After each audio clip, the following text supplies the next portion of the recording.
ಪಡುಬಿದ್ರೆ ಸಮುದ್ರ ಕಿನಾರೆಯಲ್ಲಿ ಚಂಡಮಾರುತದಿಂದಾಗಿ ಮಗುಚಿದ್ದ ಟಗ್ಗನ್ನ ಮೇಲೆ ಎತ್ತಲು ಮಂಗಳವಾರ ಕೂಡ ಸತತ ಪ್ರಯತ್ನ ನಡೆಸಿದರೂ ವಿಫಲ ಆಗಿದೆ. ಪಡುಬಿದ್ರೆ ಸಮುದ್ರ ಕಿನಾರೆಯಲ್ಲಿ ಮಗುಚಿದ ಟಗ್ ಮೇಲೆತ್ತಲು ಮಂಗಳವಾರ ವಿಫಲ ಪ್ರಯತ್ನ ನಡೆದಿದೆ. ಎಂಆರ್ಪಿಎಲ್ ರಂಗಪ್ರವೇಶ ಮಾಡಿದ್ದು ಕೋರಮಂಗಲ್ ಸಪೋರ್ಟ್ ನಗ್ನಲ್ಲಿದ್ದ 9 ಜನರ ಬಚಾವಾದರೂ ಪಡುಬಿದ್ರೆಯಲ್ಲಿ ಮುಳುಗಿದ ಈ ಒಂದು ಟಗ್ ಅನ್ನು ಎತ್ತೋದಕ್ಕೆ ಸಾಧ್ಯವಾಗಿಲ್ಲ.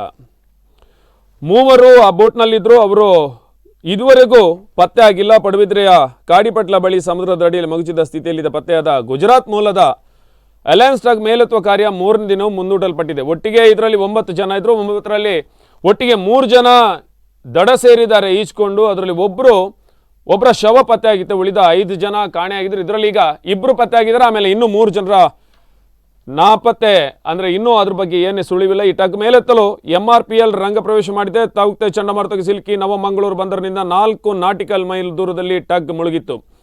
8 ಮಂದಿ ಇದ್ದ ಅಲಯನ್ಸ್ ಟಗ್ ಮುಳುಗಿದ ಸಂದರ್ಭ ಲೈಫ್ ಜಾಕೆಟ್ ಬಳಸಿ ಸಾಹಸಿಕವಾಗಿ ಈಜಿ ಬಚಾವಾಗಿದ್ರು. ಮತ್ತೆ 2 ಮೃತದೇಹ ಶನಿವಾರ ಮತ್ತು ಭಾನುವಾರ ಎರ್ಮಾಳ್ನಲ್ಲಿ ಪತ್ತೆಯಾಗಿತ್ತು. ಮಗುಚಿದ ಟಗ್ಸ್ನ ಕ್ಯಾಟನ್ ಒಳಗಡೆ ಮೃತದೇಹ ಇರಬಹುದು ಅಥವಾ ಕಡಲಬ್ಬಕ್ಕೆ ಸಿಲುಕಿ ಮೃತಪಟ್ಟ ದೇಹ ಹೊರ ಸಾಗಿರಬಹುದು ಅನ್ನೋದು ಶಂಕೆ ವ್ಯಕ್ತ ಆಗ್ತಾ ಇದೆ.